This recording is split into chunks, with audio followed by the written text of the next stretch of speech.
बिस्मिल्लाहिर्रहमानिर्रहीम। बताएंगे कि मुर्गी का पोटा खाना जायज है या नहीं, इसलिए वीडियो को आखिर तक लाजमन देखिएगा। प्यारे दोस्तों, मेरी बहनों और मेरे प्यारे भाइयों, आज का जो मौजू आपके लिए इस वीडियो में बयान किया जाएगा वो बहुत अहम है और हर मुसलमान के लिए इस बात का जानना जरूरी है, क्योंकि ये मसला एक ऐसा मसला है जो हमारी रोजमर्रा जिंदगी से मुतालिक है। याद रहे कि मुर्गी का गोश्त तो हर कोई खाता है और हमारे घरों में मुर्गी का गोश्त अमूमन इस्तेमाल किया जाता है। और याद रहे कि जब भी घर में गोश्त लाया जाता है तो इस गोश्त के साथ मुर्गी का पोटा भी मौजूद होता है। पोटा मुख्तलिफ ज़बानों में मुख्तलिफ नामों से पुकारा जाता है, लेकिन इसका मशहूर नाम पोटा ही है और पोटा कलेजी के नाम से होटलों में डिश में भी तैयार किया जाता है। तो प्यारे भाइयों, पोटे को बाज लोग शौक से खाते हैं, लेकिन बाज लोग इसके बारे में शक में मुब्तला रहते हैं और सवाल ये करते हैं कि पोटा खाना चाहिए या नहीं। तो याद रहे कि हर वो चीज जिसके बारे में जहन में शायबा हो, उसको खाने से पहले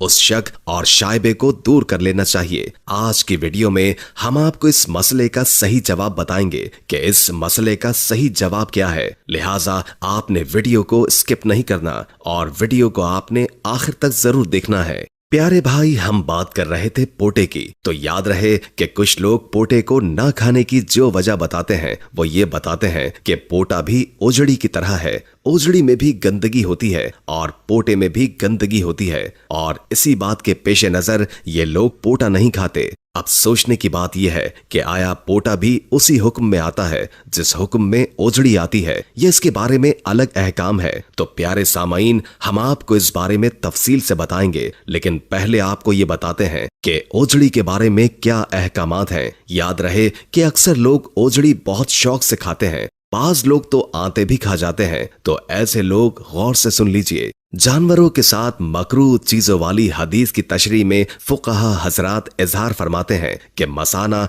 पेशाब ठहरने की जगह है और ओजड़ी पाखाना यानी गलाजत की जगह है। पेशाब नजासत खफीफा है और पाखाना नजासत गलीजा है। लिहाजा जिस तरह मसाना मकरूह तहरीमी है, उसी तरह ओजड़ी आंते भी मकरूह तहरीमी है बहवाला फतावा रिजविया। तो भाइयों, मालूम हुआ कि ओजड़ी का हुक्म भी मकरूह तहरीमी के ज़िम्रे में आता है, इसलिए बेहतर यही है कि इससे इज्तनाब किया जाए। अलबत्ता दीगर फुक़हा के नजदीक ओजड़ी सिर्फ तबई कराहत की वजह से मकरूह है, यानी कराहत के साथ जायज है। रही बात ये कि मकरूह तहरीमी क्या चीज है और इसका दर्जा क्या है, तो इस पर भी हम बात करेंगे, लेकिन पहले बात करते हैं पोटे की। तो मेरी बहनें और मेरे भाइयों, गौर से सुन लें कि पोटा खाना जायज है। और जहां तक बात है कि पोटे में भी गंदगी होती है और ओजड़ी में भी गंदगी होती है, तो इसका जवाब यह है कि पोटे के अंदर एक झिल्ली होती है जिसको उतार लिया जाता है, जिसकी वजह से कहा जाता है कि पोटा खाने में कोई हर्ज नहीं।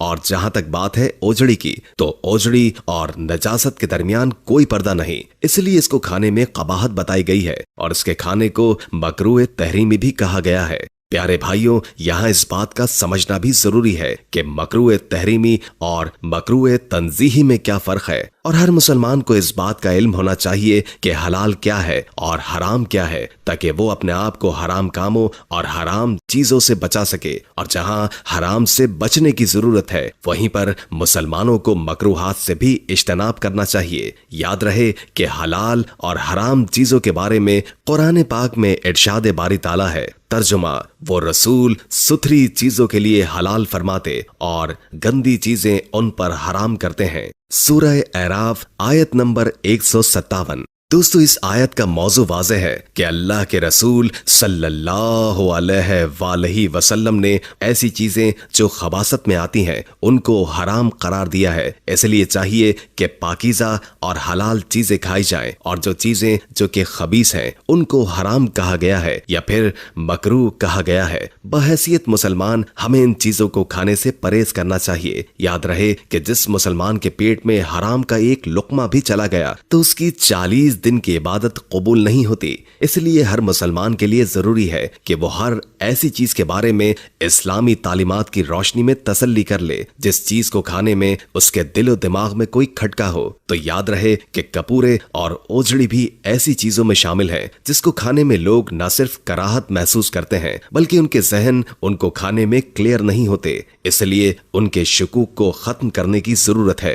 वाज़ेह रहे कि मकरूह नापसंदीदा को कहते हैं और तहरीमी का मतलब है जो हराम के करीब हो। मकरूह तहरीमी शरन वो नापसंदीदा काम है जो हराम के करीब हो और उसको करने वाला अल्लाह और उसके रसूल के गुस्से और नाराजगी का मुस्तहिक होता है। याद रहे कि मकरूह तहरीमी अगरचे हुक्म के एतबार से हराम से कम दर्जा रखता है लेकिन मकरूह तंजीही के मुकाबले में हराम से ज्यादा करीब है। नीज इसका हुक्म बयान करते हुए इसे नाजायज भी ताबीर किया जाता है। इसलिए चाहिए कि जो चीजें मकरूह तहरीमी के दर्जे में आती हैं उससे इज्तनाब किया जाए। मेरी प्यारी बहनों और भाइयों, यहाँ आपको उन 7 चीजों के बारे में बताते हैं जो अगरचे हलाल जानवरों में मौजूद होती हैं लेकिन वो मकरूह तहरीमी हैं। वो 7 चीजें ये हैं। नंबर 1 बहता हुआ खून, नंबर 2 गुदूद, नंबर 3 मसाना, नंबर 4 पित्ता, नंबर 5 नर की पेशाबगाह, नंबर 6 मादा की पेशाबगाह और नंबर 7 कपूरे। दोस्तों, जहां तक बात है बहते हुए खून की तो इसका हराम होना तो कुरान करीम से साबित है और बाकी आशिया तबीयतन खबीस हैं। इसलिए विहरम अलैहम अल खबाइस के उमूम में ये भी दाखिल है। नीज एक हदीस शरीफ में है कि आ हजरत सल्लल्लाहु अलैहि वसल्लम इन 7 चीजों को नापसंद फरमाते थे। दोस्तों, याद रहे कि कुरान पाक की सूरह अराफ आयत नंबर 157 में वाज़ेह इरशाद बारी ताला है कि वो रसूल सुथरी चीजों के लिए हलाल फरमाते और गंदी चीजें उन पर हराम करते हैं। और इस आयत की तफसीर में ये हदीस बयान हुई है कि मुजाहिद रज़ियल्लाहु ताला अन्हु से रिवायत है कि रसूल करीम सल्लल्लाहु अलैहि वसल्लम ने बकरी की ये अज्जा मकरूह करार दी हैं। मुजाहिद रज़ियल्लाहु ताला अन्हु से रिवायत है कि रसूल करीम सल्लल्लाहु अलैहि वसल्लम ने बकरी की ये अज्जा मकरूह करार दिए। आलाए तनासुल, खसिये, अगली पेशाबगाह, घुटली, पित्ता, मसाना और खून। कराहत से मुराद कराहत तहरीमा है। दलील यह है कि हुजूर करीम सल्लल्लाहु अलैहि वसल्लम ने खून के साथ बाकी 6 चीजें भी जमा फरमाई और बहता खून तो हराम है, लिहाजा ये भी हराम है। दोस्तों, इस हवाले से इमाम अबू हनीफा रहमतुल्लाह ताला अलैह से मरवी है कि खून हराम है और मैं 6 चीजों को मकरूह समझता हूँ। यानी आपने बहते खून पर हराम का नाम बोला और बाकी 6 को मकरूह कहा। इसलिए हराम मतलब वो है जिसकी हरामत हराम होना दलील कतई से साबित हो और बहते खून का हराम होना तो दलील कतई से साबित है। आखिर में बात करते हैं कपूरे के हवाले से। तो भाइयों, गौर से सुन लीजिए कि फुकाहा के नजदीक कपूरे खाना जायज नहीं है क्योंकि शरई नुसूस में हैवानात के जिन 7 आज़ा के खाने से मना किया गया है उनमें कपूरे भी शामिल है। इस ममानियत को बाज अहले इल्म हराम से ताबीर करते हैं और बाज मकरूह तहरीमी से। फुकाहा अहनाफ ने मकरूह तहरीमी लिखा है और उसूली लिहाज से मकरूह तहरीमी कहना भी दुरुस्त है। उम्मीद है कि आज की वीडियो आपको अच्छी लगी होगी। अगर वीडियो अच्छी लगी हो तो लाइक करके हमारे चैनल को सब्सक्राइब